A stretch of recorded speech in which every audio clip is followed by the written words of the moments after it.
Well, I guess it's time for another one of these, aka Survivor Guides for Risk of Rain 2. Seeing as how I've only been playing Commando for the past 2 weeks to, 2 months, it is pretty fitting that I start to do his.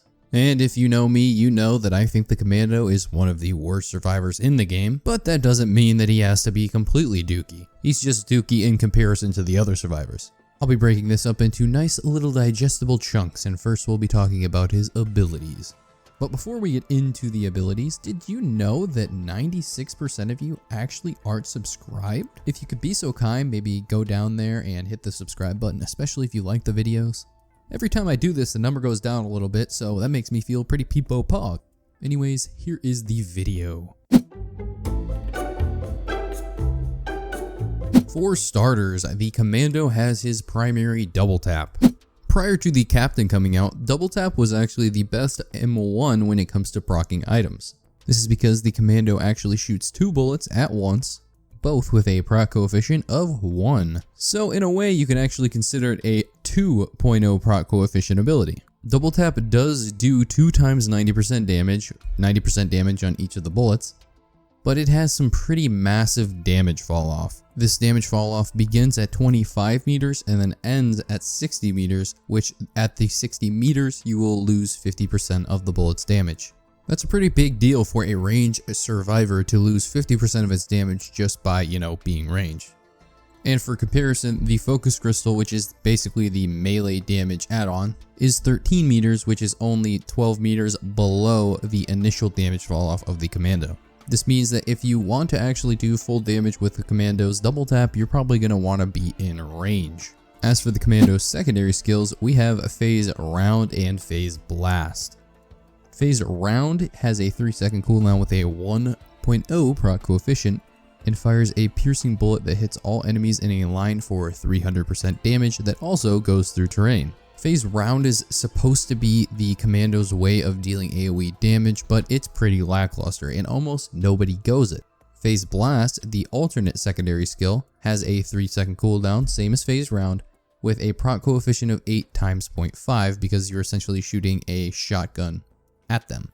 It fires 2 close range blasts that deal 8 times 200% damage total. Now the Phase Round is essentially the AoE damage for the Commando, and the Phase Blast is single target.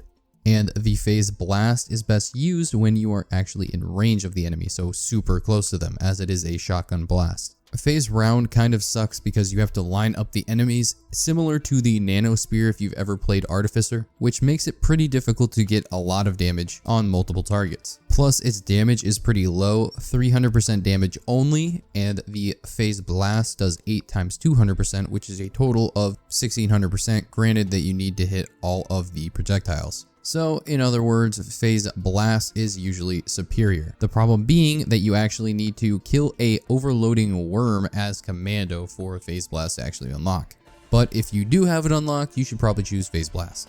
Also, I didn't mention this earlier, but I might as well just sneak it in now. Commando has accuracy with his double tap, which means that the longer you hold it down, the less accurate the shots will be. Phase Round and Phase Blast will actually reset your accuracy, so if you shoot a little bit, use Phase Blast / Phase Around, and then shoot again, you'll be more accurate. Alright, next up we have his utility, which is Tactical Dive and Tactical Slide. In Risk of Rain 2, there are a couple loadouts that are just generally upgrades once you get the secondary ability. This is the case for the Commando utility skills. Tactical Dive allows you to roll a short distance, and if you jump in the air, you'll use a jetpack boost to boost yourself up a little bit. Tactical Slide is similar. You have a slide on the ground for a short distance, and you can fire while sliding. Similarly, you can also do the jetpack boost with Tactical Slide. They both have 4-second cooldowns, and I think that they go the same distance. The only difference being that Tactical Slide allows you to slide on the ground and fire while sliding. As for the Commando special, we have Suppressive Fire and Frag Grenade. Suppressive Fire has a 9-second cooldown, a proc coefficient of 6 times 1, and it stuns. It fires repeatedly for 100% damage per bullet. The number of shots increase with attack speed. Now the proc coefficient that the wiki gives is 6 times 1, however I'm assuming that it means that it is a 1 proc coefficient per bullet. So that means with more attack speed you will get more shots, which means it will be 1.0 proc coefficient per attack speed increase bullet, blah blah blah. In other words, if you have enough attack speed to get 10 bullets, each of those will have a 1.0 proc coefficient and won't be 6 times 1. Also, the default amount of bullets for suppressive fire with the base attack speed is 6 shots, which means this ability does 600% damage. Not all at once, so you won't be able to proc Kajaros or Ronalds with it, but each bullet does 100% damage, which in total equals 600%. Quick maths. Next, we have an alternate special, which is Frag Grenade, a 5-second cooldown with a 1.0 proc coefficient. Throw a grenade that explodes for 175% damage, deals 4 times damage in the center of the explosion, and you can hold up to 2. Frag Grenade is essentially the answer to the lack of AoE damage that the Commando does. It does a whole bunch of damage in an AoE. It does 175% damage, but 4 times that in the center of the explosion, which equals 700% damage. In other words, this is the only way the Commando can actually proc Kajaros or Ronalds.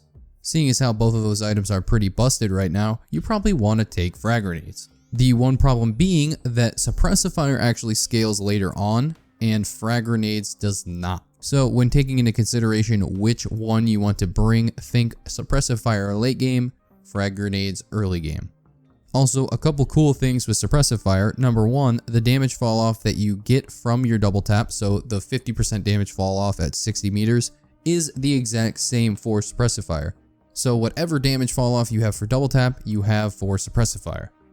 And the last quirk that I have for all of these special abilities for Commando is that the timer for Frag Grenade's explosion begins after the first bounce. So if you throw it at a pack of enemies immediately, it'll take another second for it to explode. You'll probably miss a couple of enemies this way, so the better way of doing it is to throw it at your feet and try to bounce it towards the enemies so it explodes on top of them. Interestingly enough, if you get a Brilliant Behemoth, every one of the Frag Grenade's bounces actually procs the Brilliant Behemoth. Not tremendously useful, but it's still pretty cool. Alright, now that we've gone over every single ability of the Commando, let's go over his Prime Loadout.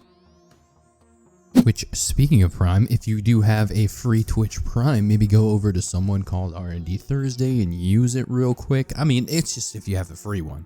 But anyway, here is the Prime Loadout, the best loadout you can have for Commando. Choose your Phase Blast. This is your single target damage. You don't want Phase Around, it's kind of dookie. Tactical Slide, which gives you a better version of the Tactical Dive.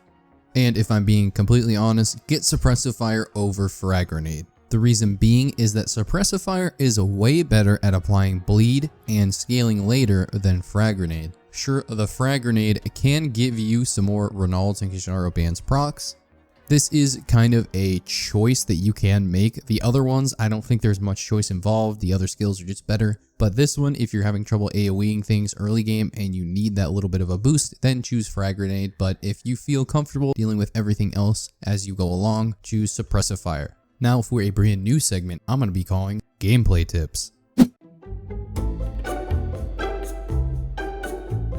We'll start it out with a question. What does Commando suck at?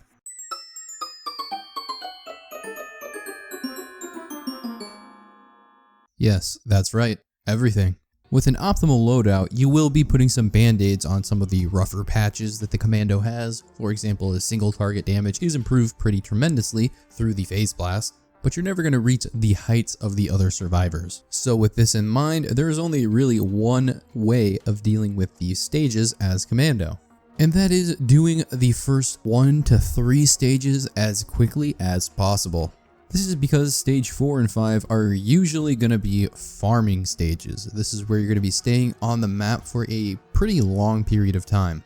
Stage 4 usually being the longest you'll ever stay on a stage because either the allied warship unit or the legendary chests are going to be completed. Both of these things require at minimum 5 minutes to get the gold or to kill the allied warship unit unless you're insane at run already. So you're going to want the scaling on your side. If you stayed too late on stages 1, 2, and 3 and it's like 20 something minutes in the game, you're probably not going to be able to beat the allied warship unit unless you got really lucky. And as I know, luck is never on your side. Even if you manage to sneak out a win against the allied warship unit or farm the legendary chest, if you are doing it inefficiently, stage 5 is going to be where you die. The enemies that are there and the amount of elites that are always on stage 5 can be killer to a run.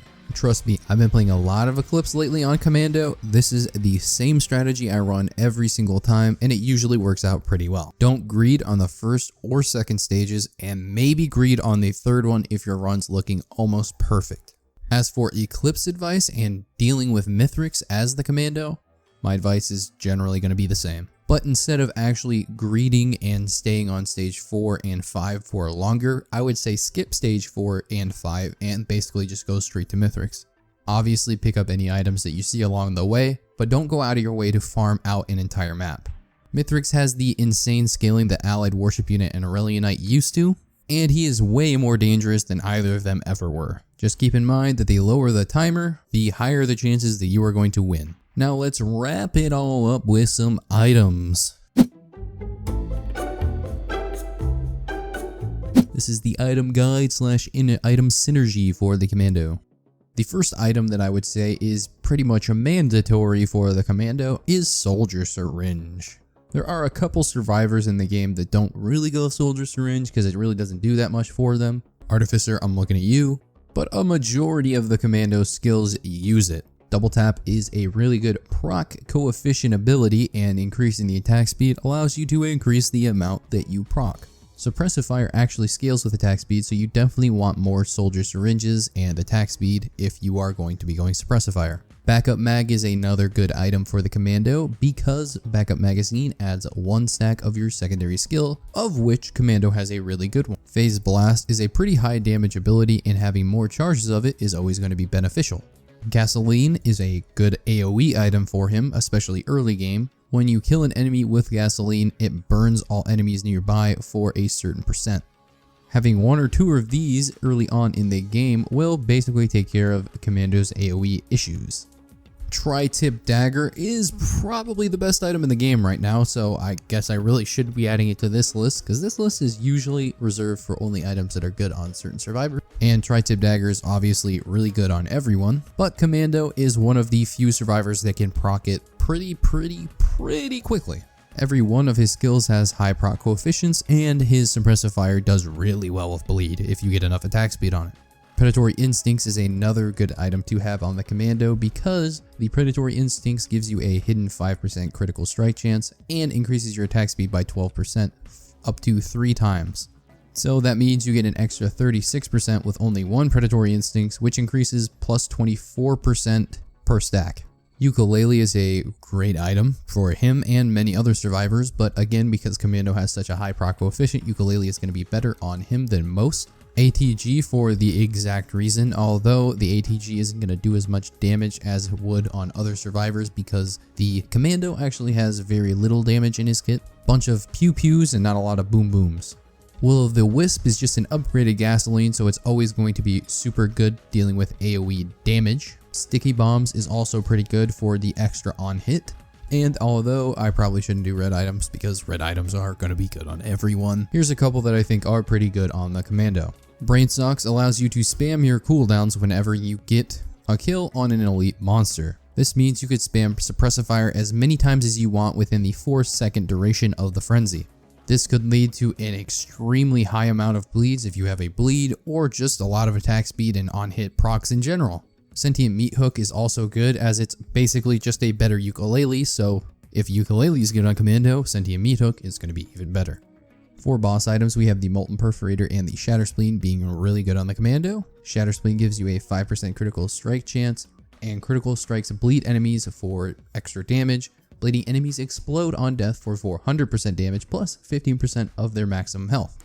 In other words, this gives you single target damage, crits, and AoE, all of which the Commando is missing, and of course this is an on-hit item, which the Commando is good at applying. Molten Perforator gives you a 10% chance on hit to call forth 3 magma balls from an enemy, dealing 300% damage each. A worse version of the ATG, but still good because, again, on-hit items plus Commando equal good. If you haven't checked out my video of the Purity, you should probably go do that. But in it, I described how the Purity is good on certain survivors, and the Commando was one of the ones that it was actually pretty good on. Obviously, don't take the Purity if you already have a bunch of on-hit items, because Purity reduces the effectiveness of it. It's just the anti-57 leaf clover. But if you don't have that many on-hit items, it's good to pick up 1 Purity and lower your cooldowns by 2 seconds. And that's it for the entire Commando guide. Hope you enjoyed, and throw a like down there if you want. And make sure to turn the red button gray. I heard that's pretty cool. Pretty cool effect. But I'll be talking to you guys later.